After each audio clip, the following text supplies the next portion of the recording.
Breaking news చూస్తున్నారు. ఏపీలో రాష్ట్రపతి పాలన పెట్టాలంటున్నారు ఆంధ్రప్రదేశ్ మాజీ ముఖ్యమంత్రి జగన్. చంద్రబాబు ప్రభుత్వంపై సంచలన విమర్శలు చేశారు ఆయన. ఎల్లుండి ఢిల్లీలో వైసీపీ ఆందోళన నిర్వహించబోతోంది.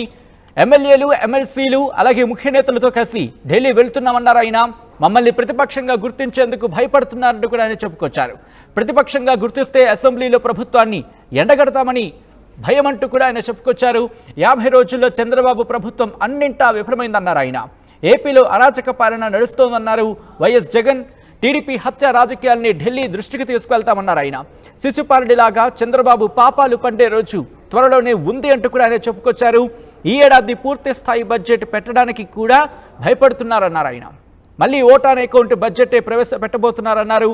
పూర్తి బడ్జెట్ అయితే హామీలు అమలు చేయలేరు అన్న అంశానికి సంబంధించి ఆయన దాంట్లో రాసుకొచ్చారు. ట్విట్టర్ ఎక్స్లో గుట్టు బయటపడుతుందంటూ కూడా భయపడుతున్నట్టు కూడా ఆయన ఆ పోస్టులు రాసుకొచ్చిన సందర్భాన్ని మనం చూస్తున్నాం. కేవలం 50 రోజుల్లోనే ఈ ప్రభుత్వం అన్నింటా వైఫల్యం చెందింది. రాష్ట్రంలో శాంతి భద్రతలు పూర్తిగా క్షీణించాయి. ఈ అరాచక పాలన వల్ల ప్రజల్లో వ్యతిరేకత మొదలైంది.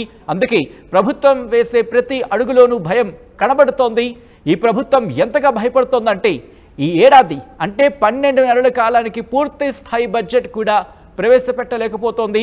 దేశంలోనే తొలిసారిగా ఒక రాష్ట్రం ఒక ఏడాదిలో 7 నెలలు ఓట్ ఆన్ అకౌంట్ మీదే నడుస్తోంది అంటే ప్రభుత్వానికి ఎంత భయం ఉందన్న విషయం అర్థమవుతుంది. ఎన్నికల ముందు ప్రజలను మోసం చేస్తూ మభ్యపెడుతూ ఇచ్చిన హామీలు అమలు చేయలేని స్థితి ఉందంటూ కూడా స్పష్టంగా కనిపిస్తోంది. అందుకే చంద్రబాబు ఎంతగా భయపడుతున్నాడంటే పూర్తి స్థాయి బడ్జెట్ ప్రవేశపెడితే ఆ హామీలు అమలు చేయలేమన్న గుట్టు బయటపడుతుందన్న భయం. ఎన్నికల్లో చేసిన మోసపూరిత హామీలు అమలు చేయని పరిస్థితుల్లో ప్రజలు ఎక్కడ ప్రశ్నిస్తారో అన్న భయం అంటూ కూడా ఆయన ఒక సుదీర్ఘ పోస్ట్ని రాసుకొచ్చారు సోషల్ మీడియా ఎక్స్లో. సో ఈ నేపథ్యంలో ఇక్కడ ఎటువంటి డిస్కషన్ జరుగుతోంది, ఎటువంటి వ్యూహంతో ముందుకు వెళ్తోంది వైసీపీ, అలాగే ఏపీలో రాష్ట్రపతి పాలన పెట్టాలంటూ కూడా జగన్ సంచలన ట్వీట్ చేశారు.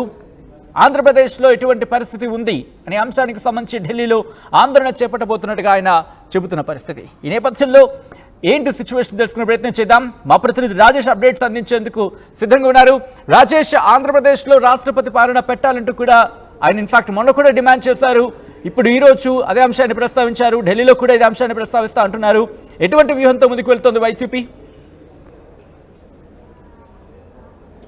అంటే ఖచ్చితంగా మొన్న వినుకొండలో ఇదే వెర్షన్ జగన్మోహన్ రెడ్డి తీసుకున్నారు. ఆంధ్రప్రదేశ్లో 50 రోజుల్లోనే శాంతి భద్రతలు క్షీణించాయి, పరిపాలన అస్తవ్యస్తంగా ఉంది, ప్రజల్లో ప్రభుత్వం మీద వ్యతిరేక తీవ్ర స్థాయిలో వచ్చిందని కామెంట్ మనం వినుకొండలో చేశారు. ఇప్పుడు అదే కామెంట్తో సోషల్ మీడియా ఎక్స్లో కొన్ని వ్యాఖ్యలు, అంటే ఎల్లుండి జరగబోతున్న ఢిల్లీ దీక్షతో పాటు రేపు అసెంబ్లీలో ప్రవేశపెట్టబోతున్న ఓట్ ఆన్ అకౌంట్ బడ్జెట్ ఆర్డినెన్స్తో పాటు ఆంధ్రప్రదేశ్లో జరుగుతున్న దాడుల మీద అన్నింటి కలుపుతూ ఎక్స్లో ఒక పోస్ట్ అయితే పెట్టారు. దాంట్లో ప్రధానంగా 50 రోజుల పాలనలో ప్రజలు ప్రభుత్వం మీద పెద్ద వ్యతిరేకత వ్యక్తం అవుతుంది, రాష్ట్రంలో శాంతి భద్రతలు క్షీణించాయి, అంతేకాదు ప్రజలు అంటే బయటికి వెళ్ళాలన్నా భయపడుతున్న పరిస్థితి కూటమి ప్రభుత్వం తీసుకొచ్చిందని కామెంట్ చేశారు. వాటితో పాటు ముఖ్యంగా రేపు ప్రవేశపెట్టబోతున్నట్టు ఓట్ ఆన్ అకౌంట్ బడ్జెట్ ఆర్డినెన్స్కి సంబంధించినటువంటి అంశంలో ఒక కీలక వ్యాఖ్యలు అయితే జగన్ చేశారని చెప్పాలి. ఎందుకంటే 12 నెలల కంటే సంవత్సరానికి ప్రతి సంవత్సరం కూడా బడ్జెట్ ప్రవేశపెడతారు, వార్షిక బడ్జెట్. కానీ గతంలో ఎక్కడ ఏ రాష్ట్రం లేని విధంగా 7 నెలల పాటు ఓట్ ఆన్ అకౌంట్ బడ్జెట్ పెడుతున్నటువంటి ప్రభుత్వం కూటమి ప్రభుత్వం అంటే ఆయన విమర్శలు గుర్పించారు. పూర్తిస్థాయి బడ్జెట్ పెడితే ఎక్కడ హామీలు అమలు చేయాల్సి వస్తుందో ఇచ్చిన హామీలు అమలు చేయలేక ఇప్పుడు ఓట్ ఆన్ అకౌంట్ బడ్జెట్ని కొనసాగిస్తున్నారంటూ కూడా చంద్రబాబు జగన్ తన ఎక్స్ పోస్ట్లో మెన్షన్ చేశారు. అంతేకాదు ఆ హామీలు అమలు చేయడానికి చంద్రబాబు భయపడే ఇప్పుడు ఓట్ ఆన్ అకౌంట్ బడ్జెట్ని మరో 3 నెలల పాటు కొనసాగిస్తున్నారని చెప్తున్నారు. దేశంలో ఎక్కడా కూడా ఏ రాష్ట్రంలో కూడా ఎలాంటి పరిస్థితి లేదని చెప్తున్నారు. చంద్రబాబుకి హామీలు అమలు చేయలేరనే ఒక భయం పట్టుకుందని చెప్తున్నారు. అంటే ఎన్నికల్లో ఇష్టం వచ్చినట్టుగా హామీలు అమలు చేశారు, ఇప్పుడు ఆ హామీలు అమలు చేయలేక అనేక ఇబ్బందులు ఎదుర్కొంటున్నారని కూడా జగన్ తన పోస్టులో పెట్టారు. అంతేకాదు ప్రతిపక్షం అంశానికి సంబంధించి కూడా గతంలో ఆయన స్పీకర్కి ఒక లేఖ రాశారు, గతంలో ఆయన బెంగళూరులో ఉన్నప్పుడు ఒక లేఖ రాశారు. ఇప్పుడు అదే తరహాలో ఆంధ్రప్రదేశ్ అసెంబ్లీలో అది రెండే పక్షాలు ఉన్నాయి, అధికార పక్షం ప్రతిపక్షంలో అంటే అధికార పక్షం కాని పక్షం ప్రతిపక్షం కాబట్టి ప్రతిపక్షంలో ఉంది వైసీపీ కాబట్టి ప్రతిపక్షంగా వైసీపీని గుర్తించాల్సి ఉంటుంది. ప్రతిపక్ష నాయకుడిగా తనని గుర్తించాలి గుర్తించాల్సి ఉంటుంది కానీ గుర్తించట్లేదు. ఎక్కడ తాను అంటే జగన్మోహన్ రెడ్డి ఎక్కడ ప్రతిపక్ష నాయకుని ప్రకటిస్తే ఆ ప్రభుత్వాన్ని ప్రశ్నిస్తే ప్రజల్లోకి వెళుతుందని ఒక భయంతోనే ప్రతిపక్ష నాయకుడిని ప్రకటించుకోకుండా ప్రతిపక్ష పార్టీని ప్రకటించుకునే విధంగా చేస్తున్నారు. మైక్ ఇవ్వడానికి భయపడుతున్నారు కాబట్టి ప్రతిపక్ష నాయకులు లేకుండా చేస్తున్నారు కూడా జగన్ తన పోస్టులో చెప్పారు. అంతేకాదు ఎల్లుండి చేయబోతున్న దీక్షాంశాన్ని కూడా తన పోస్టులో మెన్షన్ చేశారు. దేశం మొత్తం ఆంధ్రప్రదేశ్ జరుగుతున్నటువంటి అరాచక పాలన గురించి చర్చించుకోవాలి. దేశంలోని ఇతర పార్టీలు కూడా ఇక్కడ ఏం జరుగుతుందనే తెలుసుకోవాలనే మేము ఢిల్లీలో దీక్ష చేస్తున్నాము. ఎమ్మెల్యేలు ఎమ్మెల్సీలు పార్టీ నేతలంతా వెళ్ళి ఢిల్లీలో దీక్ష చేస్తున్నామని చెప్పారు. ఖచ్చితంగా రాష్ట్రంలో రాష్ట్రపతి పాలన ఎంత అవసరమో వివరించడానికే దీక్ష చేస్తున్నామని కూడా జగన్ తన పోస్టులో మెన్షన్ చేశారు. అయితే దీనిపైన టీడీపీ అయితే ఇంకా రియాక్ట్ కాలేదు. ఖచ్చితంగా రియాక్షన్స్ అయితే వచ్చే అవకాశం కనబడుతుంది. ఢిల్లీ దీక్ష పైన ఇప్పటికే అటు కూటమి నేతలు తీవ్ర స్థాయిలో మండిపడుతున్నారు.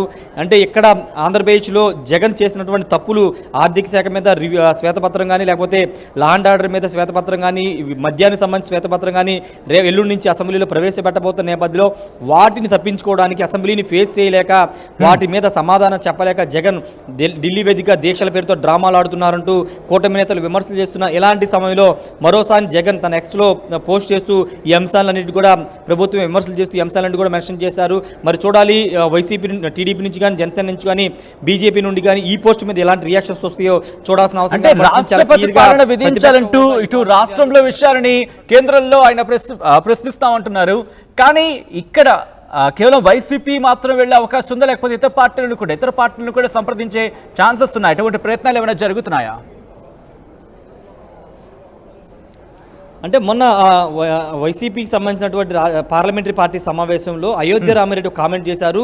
భారతీయ జనతా పార్టీని కూడా ఈ దీక్షకి ఆహ్వానం పంపుతాము, తమకు మద్దతు ఇవ్వాలని కోరతామని చెప్పారు. కానీ ఎన్డీఏ కూటమిలో జగన్ లేరు, వైసీపీ లేదు, ఇండియా కూటమిలో కూడా వైసీపీ లేదు. కాబట్టి ఆ రెండు కూటమి నుంచి పార్టీలు ఖచ్చితంగా మద్దతు ఇచ్చే అవకాశం లేదు. కాబట్టి ఇతర పక్షాలు ఏమన్నా వస్తే రావచ్చు, అది కూడా జాతీయ స్థాయిలోనే ఏమైనా ఇతర రాష్ట్రాల్లో ఉన్న పార్టీలు ఏమైనా కలిసి వచ్చే అవకాశం కనబడుతుంది. ఇక ఆంధ్రప్రదేశ్లో ఈ ఎన్డీఏ కూటమిలో జనసేన, బీజేపీ, టీడీపీ మూడు పార్టీలు ఎన్డీఏ కూటమిలో ఉన్నాయి. ఇండియా కూటమిలో కాంగ్రెస్ పార్టీ, లెఫ్ట్ పార్టీలతో పాటు కొన్ని పార్టీలు జేడీ లక్ష్మీనారాయణ పార్టీతో పాటు జడా శ్రవణ్ కుమార్ లాంటి ఇక్కడ ప్రాంతీయ పార్టీలు వీళ్ళు మాత్రమే ఇండియా కూటమిలో ఉన్నారు. కాబట్టి ఇంకా ఆంధ్రప్రదేశ్లో కొత్తగా అంటే ఎస్టాబ్లిష్ అయిన పార్టీలు ఎక్కడా లేవు. కాబట్టి ఆ పార్టీలు ఎక్కడ కూడా జగన్ మద్దతు ఇచ్చే అవకాశం లేదు. ఇక జాతీయ స్థాయిలో ఉన్నటువంటి ఇతర పార్టీలు ఏమైనా మద్దతు ఇస్తారో లేదో అనేది ఎల్లుండి తెలియాల్సిన అవసరం అయితే ఉంది. అన్ని పార్టీలకి అయితే ఆహ్వానం పంపిస్తామని వాళ్ళు చెబుతున్నారు. కానీ ఎంతమంది ముందుకు వచ్చి మద్దతు ఇస్తారు, నిజంగానే ఆంధ్రప్రదేశ్లో రాష్ట్రపతి పాలన పెట్టే అవకాశం ఉందా, అసలు నిజంగా ఆ స్థాయిలో ఇక్కడ జరుగుతుందనే అంశాన్ని కూడా ముందుగా పరిశీలిస్తారు. కాబట్టి కేవలం 45 రోజుల పరిపాలన చూసి ఆ రాష్ట్రపతి పాలన విధించడం అనేది ఎక్కడ కూడా జరగదు. కాబట్టి ఇప్పుడు ఆ అంశం మీద జగన్ చేసే వ్యాఖ్యల మీద దేశంలో ఏ విధంగా చర్చ జరుగుతుందో చూడాల్సిన అవసరం కనబడుతుంది. ఖచ్చితంగా జగన్ వ్యూహం మాత్రం దేశవ్యాప్తంగా ఆంధ్రప్రదేశ్లో ఇక్కడ జరుగుతున్న దాడులు, ఇక్కడ రాష్ట్రపతి పాలన పెట్టాల్సిన ఆవశ్యకత ఎందుకు వచ్చిందని ఒక ప్రొజెక్ట్ చేయడానికి ఢిల్లీ వేదికగా ఈ ధర్నాను ఎంచుకున్నారనేది చాలా స్పష్టంగా అర్థమవుతుంది. కాబట్టి 24 తారీఖున ఆయనకి ఎన్ని పక్షాలు మద్దతు ఇస్తాయి, ఏ విధంగా ఆయన జాతీయ స్థాయిలో ప్రొజెక్ట్ చేస్తారో లేదనేది చూడాల్సిన అవసరం ఉంది. సహజన్ రైట్ రాజేష్, మొత్తగైతే మాత్రం ఏపీలో రాష్ట్రపతి పాలన పెట్టాలంటున్నారు ఆంధ్రప్రదేశ్ మాజీ ముఖ్యమంత్రి వైఎస్ జగన్. చంద్రబాబు ప్రభుత్వంపై జగన్ సంచలన విమర్శలు గుప్పించారు. ఎల్లుండి ఢిల్లీలో వైసీపీ ఆందోళన చేపట్టబోతోంది. ఎమ్మెల్యేలు ఎమ్మెల్సీలు ముఖ్య నేతలతో ఢిల్లీకి వెళుతున్నామన్నారు ఆయన. ఇక ప్రతిపక్షంగా గుర్తించేందుకు భయపడుతున్నారన్నారు ఆయన. ఇక ప్రతిపక్షంగా గుర్తిస్తే అసెంబ్లీలో ప్రభుత్వాన్ని ఎండగడతామని భయం ఉందంటూ కూడా ఆయన సోషల్ మీడియాలో రాసుకొచ్చారు. దాంతోపాటు 50 రోజుల్లో చంద్రబాబు ప్రభుత్వం అన్నింటా విఫలమైందన్నారు వైఎస్ జగన్. ఏపీలో అరాచక పాలన నడుస్తోందన్నారు ఆయన. టీడీపీ హత్య రాజకీయాల్ని ఢిల్లీ దృష్టికి తీసుకెళ్తామన్నారు. శిశుపాలుడిలాగా చంద్రబాబు పాపాలు పండే రోజు త్వరలో ఉందన్నారు ఆయన. ఈ ఏడాది పూర్తి స్థాయి బడ్జెట్ పెట్టడానికి కూడా భయపడుతున్నారు అని అన్నారు. మళ్ళీ ఓట్ ఆన్ అకౌంట్ బడ్జెటే ప్రవేశపెట్టబోతున్నారన్నారు ఆయన. ఇక పూర్తి బడ్జెట్ అయితే హామీలు అమలు చేయలేరన్న గుట్టు బయటపడుతుందంటూ కూడా భయం ఉందంటూ కూడా వైఎస్ జగన్ సోషల్ మీడియా ఎక్స్లో పోస్ట్ చేశారు.